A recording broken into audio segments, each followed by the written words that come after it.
హిందూ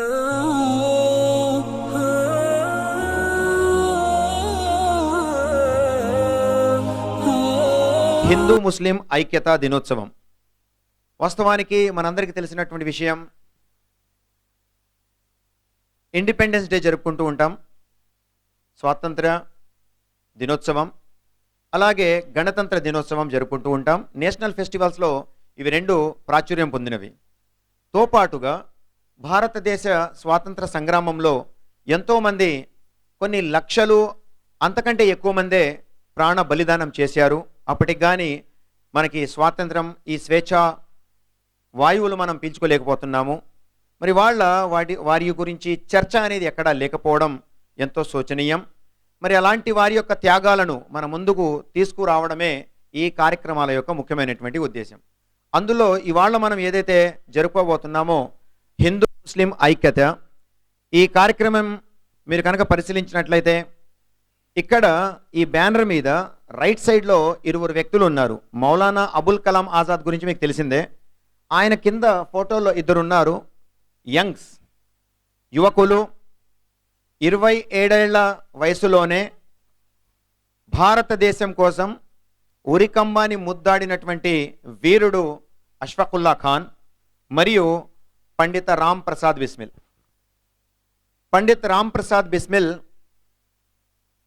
1925వ సంవత్సరంలో Pandit Ram Prasad Bismil Hindustan Republican army అనేటటువంటి ఒక అసోసియేషన్ని స్థాపించి అందులో తన సహచరునిగా అష్ఫాకుల్లా ఖాన్ గారిని పిలవడం జరిగింది.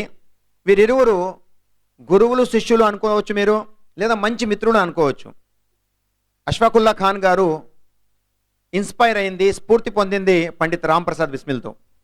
అనేక విషయాల్లో వీరి ఆలోచనలు చాలా సమైక్యంగా ఉండడం వల్ల వీరిరువురు కలిసి ఈ భారతదేశానికి మనం ఏదో చేయాలి, ఈ దేశ ప్రజలకు స్వేచ్ఛను ఇవ్వాలి అనే కృత నిశ్చయంతో, ఇంకా జీవితంలో మరే ఇతర విషయాలకు తావు లేకుండా, ప్రాముఖ్యత చూపకుండా భారతదేశ స్వాతంత్రమే మా ఏకైక లక్ష్యం అని ముందుకు వెళ్తూ హిందుస్థాన్ రిపబ్లికన్ ఆర్మీని స్థాపించడం జరిగింది. ఇక ఇందులో మరొక సభ్యుడు ఉన్నాడు, ఆయన గురించి మనందరికీ తెలిసిందే, పుస్తకాల్లో మనం చదువుకున్నాం కూడాను. ఆయన ఎవరు? చంద్రశేఖర్ ఆజాద్. చంద్రశేఖర్ ఆజాద్ 1931వ సంవత్సరంలో బ్రిటిష్ వారి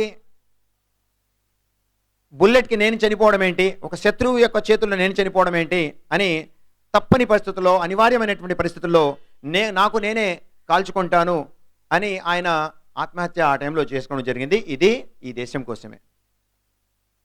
మరి అలాంటి నిశ్చయాలు కలిగినటువంటి, అట్లాంటి దృఢ సంకల్పాలు కలిగినటువంటి వ్యక్తులండి వాళ్ళు. ఒక వ్యక్తి ఒక కుటుంబం కోసం చనిపోవడం సాధారణమైనటువంటి విషయం.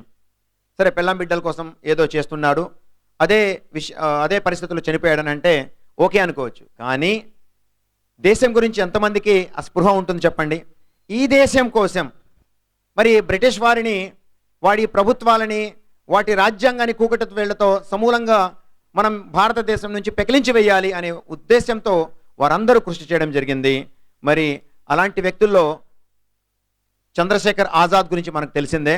మరి ఆ చంద్రశేఖర్ ఆజాద్ పునర్వ్యవస్థీకరించినటువంటి ఇవి మౌలానా మొహమ్మద్ ఫారూక్ గారిని నేను వేదిక మీదకి సాదరంగా ఆహ్వానిస్తున్నాను.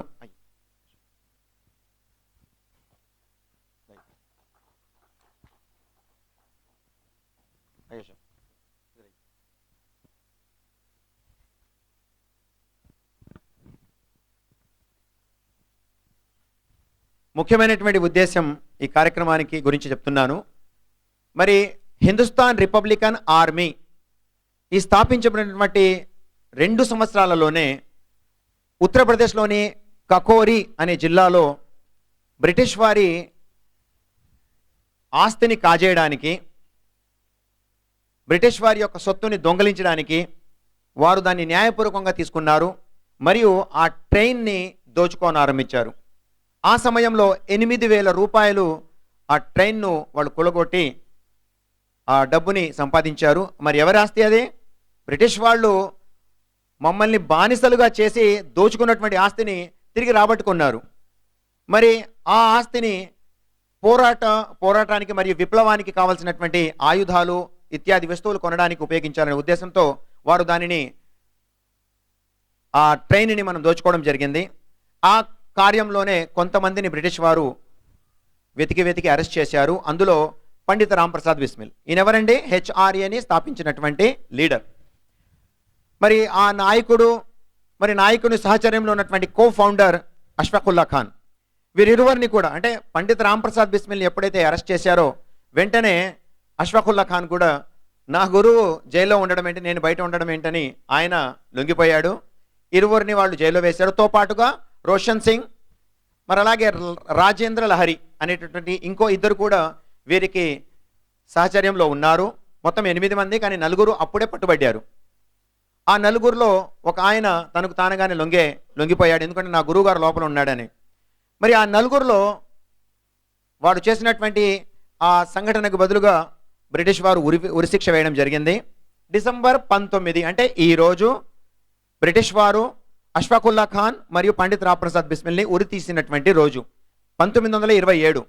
1900 సంవత్సరంలో పుట్టిన అష్ఫాకుల్లా ఖాన్ తన గురువు అయినటువంటి పండిత రాంప్రసాద్ బిస్మిల్తో కలిసి ఆ సంఘటనలో ముద్దాయిగా తేలారు. కాబట్టి వారికి ఉరిశిక్ష వేయడం జరిగింది. ఇక మనం దానిని ఎలా అర్థం చేసుకోవాలి?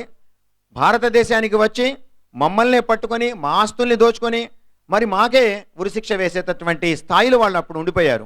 ఆ ప్రభుత్వం ఉండిపోయింది. దానికి మనం తిరిగి ఆ స్వేచ్ఛను సంపాదించాలనే ఉద్దేశంతోనే ఈ విషయాలని చెప్పుకుంటూ వస్తున్నాము. సమయానుగుణంగా మనం కొన్ని సంఘటనలను గుర్తు చేసుకుంటూ ఇలాంటి కార్యక్రమాలు కూడా ప్రస్తుతం జరుపుకుంటున్నాం. ఆ ఉరిశిక్ష వేయబడినటువంటి రోజు డిసెంబర్ 19. ఆ రోజుని భారతదేశంలోని స్వచ్ఛంద సంస్థలు, ప్రజా సంఘాలు, కమ్యూనిస్టులు, హేతువాదులు, మానవీయ విలువలు కలిగినటువంటి ప్రజలందరూ కూడా కలిసి ఈ హిందూ ముస్లిం ఐక్యతా దినోత్సవాన్ని జరుపుకోవడం అనేది ఆనవాయితీగా వస్తుంది. చందోలు గ్రామంలో ఎన్నో కార్యక్రమాలతో పాటుగా ఈరోజు ఈ కార్యక్రమాన్ని పూనుకున్నాము. తప్పనిసరిగా ఇలాంటి కార్యక్రమాలు చేయాలి. మనం ఇవాళ ఆస్వాదిస్తున్నటువంటి ఈ స్వేచ్ఛా వాయువులు ఎంతోమంది రక్తంతో కూడుకున్నవి అనేటువంటి విషయము మనకు మనమే తెలుసుకోవాలి. మరియు రాబోయేటటువంటి ఈ యువకులు కూడా తెలియజేయాలి. దేశం పట్ల, దేశ ప్రజల పట్ల వారికి ఉన్నటువంటి ఆ దృఢ సంకల్పాన్ని ప్రతి ఒక్కరూ తమ మనసుల్లో నాటుకోవాలి. ఆ విధంగా దేశ సమగ్రతను కాపాడుతూ దేశాన్ని అభివృద్ధి పదంలో నడిపిస్తూ మనం ఏమేం కృషి చేయాలి అనేటువంటి విషయాలు ఇలాంటి సభల ద్వారా ప్రతి ఒక్కరూ తెలియజేసుకుంటూ ఉంటారు. సరే, ఇలా